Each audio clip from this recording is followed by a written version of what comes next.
Hello, I am Blaine Dowler. I work at Headway School, and there was a request for alternative means of assessing physics courses through the Calgary Bridge program. And this is one that I've had some success with during the pandemic for both final and for midterm. Something where they can't just find some app that solves it for them. So rather than just doing a typical lab report, this is actually the grant application. So there are 3 stages of this process: grant application, then there's the pre-release paper that are getting more and more popular now before the actual lab reports. So with this one, they have to complete a grant application. The description doesn't say what they're studying. Each student was emailed the actual equation that they had to use, which had to be the responding variable and which was their manipulated variable at the start of the test, since they were doing it from home. So they had a certain period of time. It wasn't just like a 3-hour test, but we had a chance to discuss the general grant application in detail in class, and then when it came time for that period in finals, I sent them that, and then they'd have, say, 24 or 48 hours to get it done. So again, each student would have a different equation, which helps cut down on the copying from each other. And then these are the points that they had to complete. So we have 11 bullet points that match the 11 points on the rubric. The rubric will have more than 1 point. For example, some things are out of 5, some are out of 4, but they're all these single point rubric style, where you just say what you are looking for, because apparently research has shown that if you have details at every point on the rubric, then some students say, well, I want to get at least 60. They work as hard as they want to get the 60 and then stop. So for some of the less motivated students, they are just trying to achieve that minimum threshold, and they're working to the rubric instead of learning. So this is a single point rubric. The points are obviously highly adaptable. So the first bullet point: who are you and when are you doing the work? So if the equation is Coulomb's law, you could be Coulomb and trying to do it, or you could be a different researcher that's applying it in some other context later. So they can decide who they are. It's a little bit of a role play, hoping to make it more engaging. They have to specify their audience. So it's not being written to the teacher, it's being written to the board that would be funding it. So it could be NSERC here in Canada, or it could be some other private entity. If they know that what they're researching has applications for computer technology, maybe they want to hit up IBM.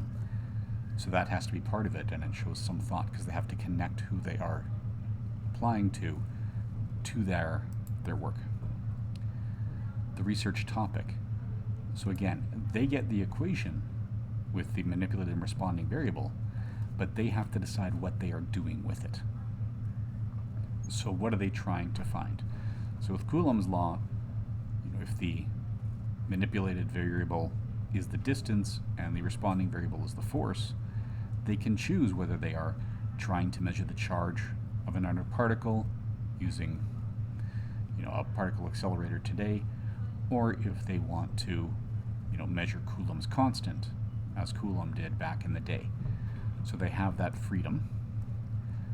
The state of current knowledge, right? So what was current in the era that they chose, because that is an option in the first point. The research question is the big thing here. So what do you plan to explore given the equation provided? The methodology. So that's the experimental design and the method sections of the lab reports. The timeline: how long will the experiment take to do? And if you actually look at this in the rubric, it's how long will it take to create the apparatus, how long will it take to collect the data, and how long will it take to analyze the results, as 3 separate steps. So that's the 3 points, because those are the 3 questions that they need to answer. The budget: how much will it cost?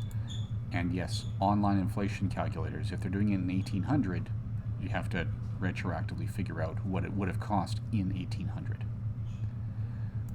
Will there be a return on investment? So if you're hitting up IBM for the research, how can IBM profit by it? That's not as critical if you're going to NSERC. But then the return on investment would not be a cash return, it would be conceptual learning and how this knowledge can benefit mankind as a whole. So if you pick NSERC as the low-hanging fruit, as the easy board to apply to, then your return on investment section gets much harder. So it still works out to be equal in the end. In conclusion, convince me to fund the project.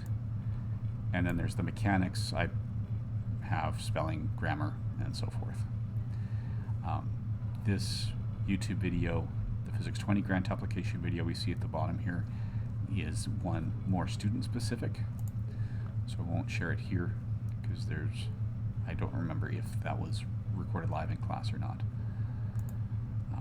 And then the other link is to Dr. Karen's foolproof grant template, which actually works out really well. So this is the link I put them to that gives them an idea of how to structure it.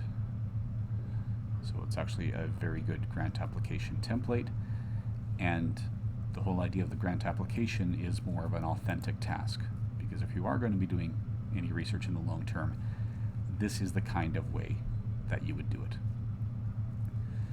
So, and in fact, last year, it's the alternative final exam, I gave the students the choice of which one they wanted to do, this, or because we were through enough of the pandemic, they could come to class and do a pencil and paper test.